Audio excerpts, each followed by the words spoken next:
morning, children. Welcome back. Hope you all are fine. The topic that we are going to deal today is the modals, okay? Auxiliaries and modals, okay? That is chapter number 8. Okay, since you all have already done the auxiliaries and modals in class 7, and I've taught you each and everything, but this is just a recap of what we did last year. And to those students who have joined newly, those students who are new, okay, for them I'm going to do this one in such a way that you will understand everything, okay. I hope in your previous schools also you have done the modals and the auxiliaries, okay. So what are modals? Now modals and auxiliaries are helping verbs, isn't it? Modals, there are two kinds of verbs. That is the main verb and the auxiliary verbs, isn't it? The main verb is an action verb, isn't it? He plays football, play, read, write. These are main verbs or the base forms of the verbs, isn't it? But these are the main verbs. But auxiliary verbs are helping verbs like am, is, are, have, do, has, had. These are helping verbs. Now these helping verbs expresses your attitude, your mood at different levels, okay, at different occasions, okay. So we will start off with the first one, that is auxiliaries, okay. There are two types of helping verbs, auxiliaries and modals, okay. So we have got two types of verbs, two types of helping verbs, okay, for that matter. Helping verbs. Okay, number one is auxiliary, okay, auxiliary. Number two is modals, okay. So we'll discuss about the first one, that is known as the auxiliary, okay. Now see children, the verbs BE form of the verbs, right? BE form of the verb means is, are, was, isn't it? These are known as the BE form of the verbs, okay. So the verbs BE, okay, that includes am, is, are, etc.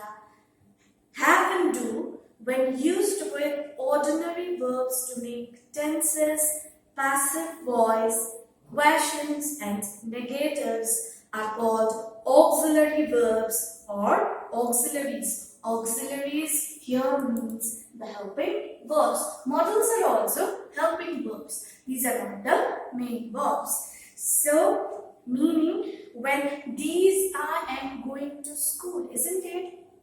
That is simple continuous tense. That you are going to school. I am going to school. Isn't it? That is like present continuous tense. I am going to school. Am over there is a helping verb. That is known as an auxiliary. Okay? Like he is playing football. Playing is the continuous or the fourth form of the verb, isn't it? The main verb. But is a helping verb. When these kind of verbs like am, is, are, etc. are used for expressing, for making tenses, passive voices, the tree is being planted by them. Is being, isn't it? Is, isn't it? That is in the passive. They are planting trees. The trees are being planted by them. Isn't it? So when these verbs are used for making tenses, passive voices and asking questions like, is she a good student? Is she a student? Is she a teacher? Isn't it? Have you done your homework? Isn't it? Do you come to school regularly?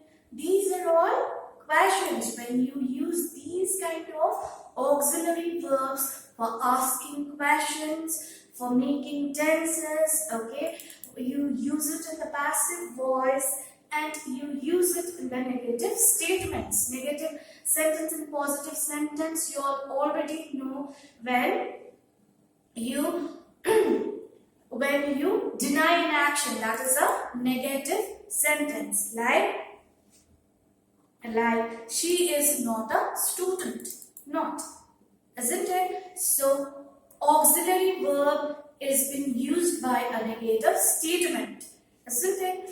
So when these helping verbs are used for making negative statements, for asking questions, okay, for making passive, for like changing it into passive voice, any sentence into passive, any active voice into passive, or for making tenses, these are known as auxiliaries. Okay, so I will give you few examples here.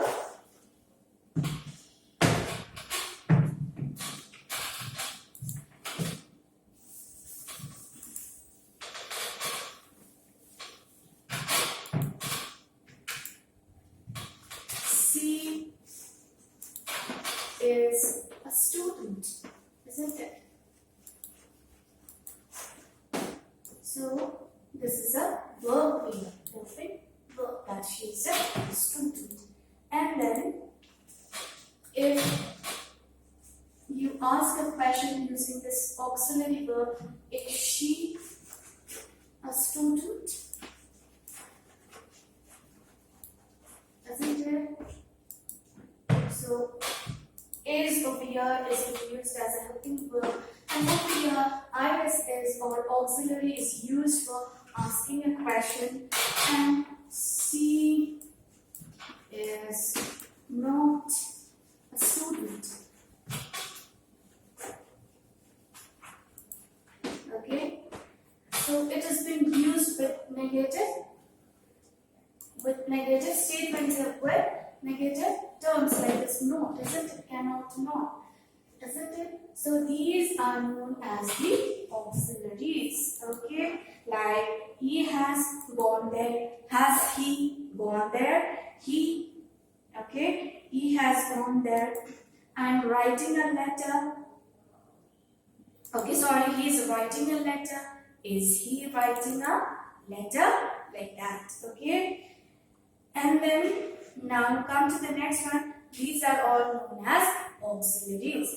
Now come to the next one, that is modals. These are very important. Okay, modals. Now what are modals?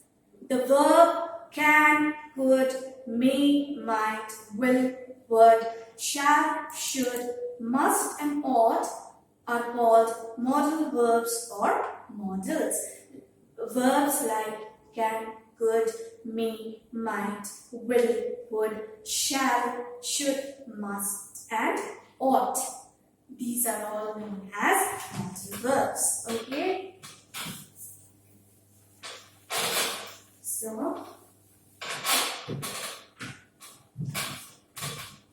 modal verbs or modals. Okay. Modal verbs.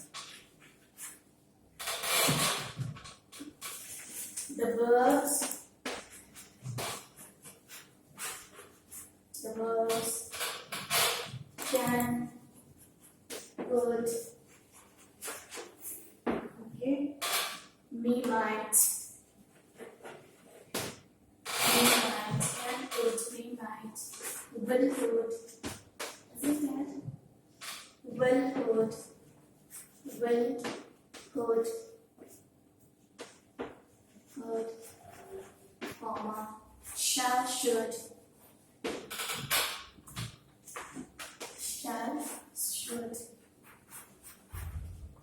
and ought.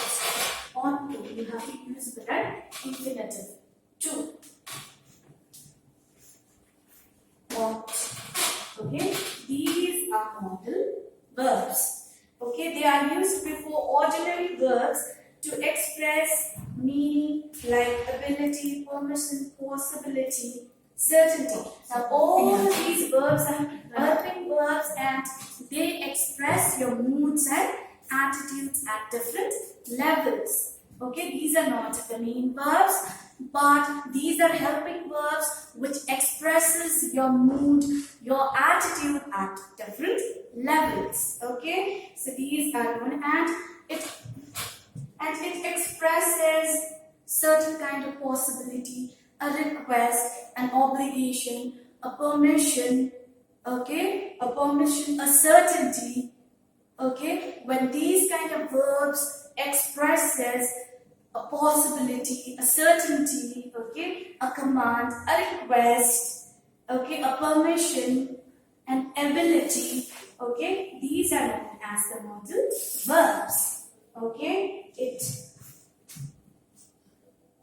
expresses meanings like it expresses meanings like the ability. I can sing. It's your ability, isn't it? Ability, okay, means like ability. Permission, may I go there? Okay, may I come to your place tomorrow? Isn't it? A permission. Can I take your car? Isn't it? Permission. Okay, a possibility. I might go there. Isn't it? It's a possibility. Might. Possibility. Okay, and certainty. Something that is going to happen. Okay, that is certainly going to happen. Certainty.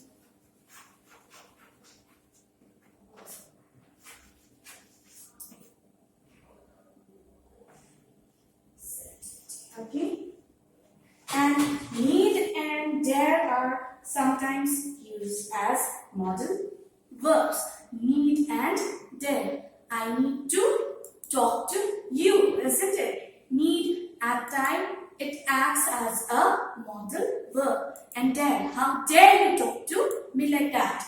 Dare, isn't it? It's a helping verb, isn't it? Talk is the main verb over there, isn't it? How dare you talk to me like that? Dare. So at times, need and dare are used as modal verbs. Okay? So, need and dare are used as modal verbs at times. Modal verbs at times. Okay? Now children, you just have to remember the words like for auxiliaries. You have to remember the BE forms of the verb like is, are, am, have, had, has. Okay? These are known as the BE forms of the verbs. These are known as auxiliaries. Okay? And then words like can, could, may, might, will, would, shall, should, and ought.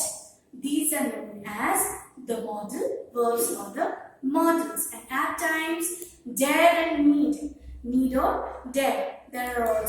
Sometimes they are also used as the modal verbs. Okay?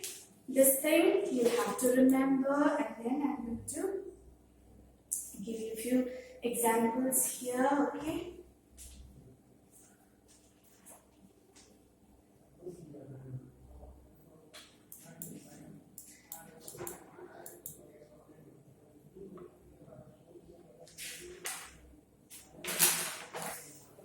Now use of modal verbs. Okay?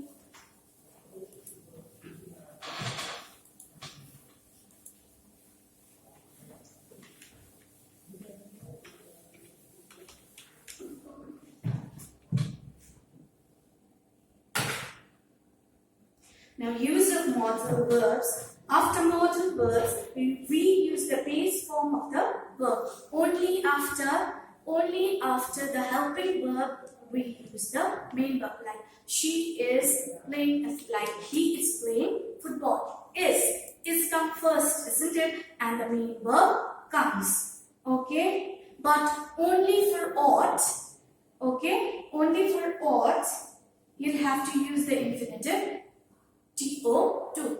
You ought to be careful, isn't it? So, you have to use the infinitive to. Okay? So, you ought to work harder, isn't it? You ought to work harder. Did you see the infinitive to over here? Infinitive.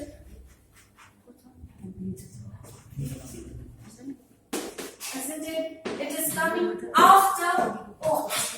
Okay, usually when you are using ought, it has to be followed by the infinitive to. Okay, now for cat, like now listen to this sentence. He can speak 6 languages. I can teach. I can teach. She can dance. That's an ability. When this modal verb can,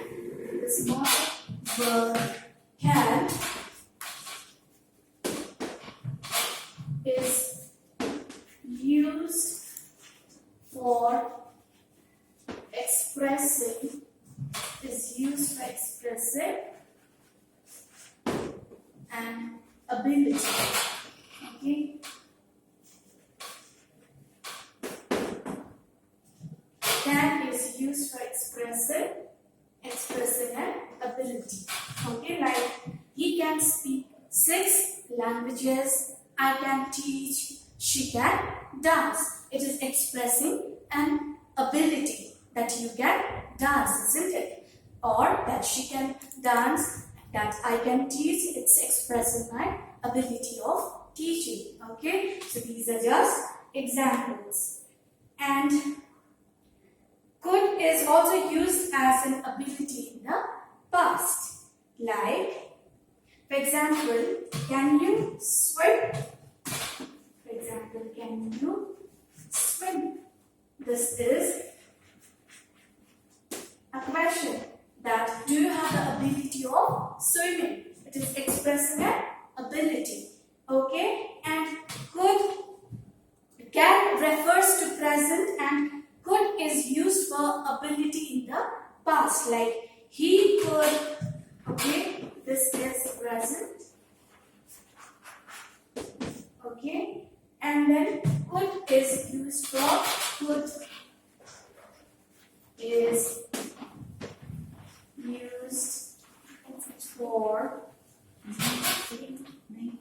expressing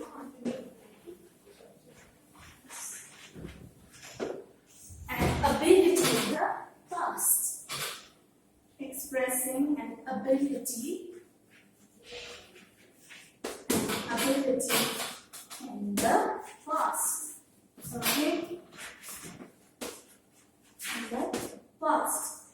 Like for example, he could swim across, and write it down at the top.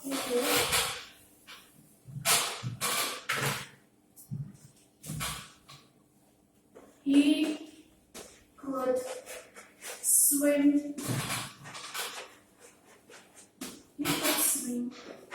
Across. He could swim across the river. He could swim across the river when he was young. The past ability that he could swim when he was young, but now he cannot. So it is expressing an ability in the past. Okay, this much for today. In the next class, I'll continue with helping verbs like may, might, will, would, shall, should. Okay. Thank you.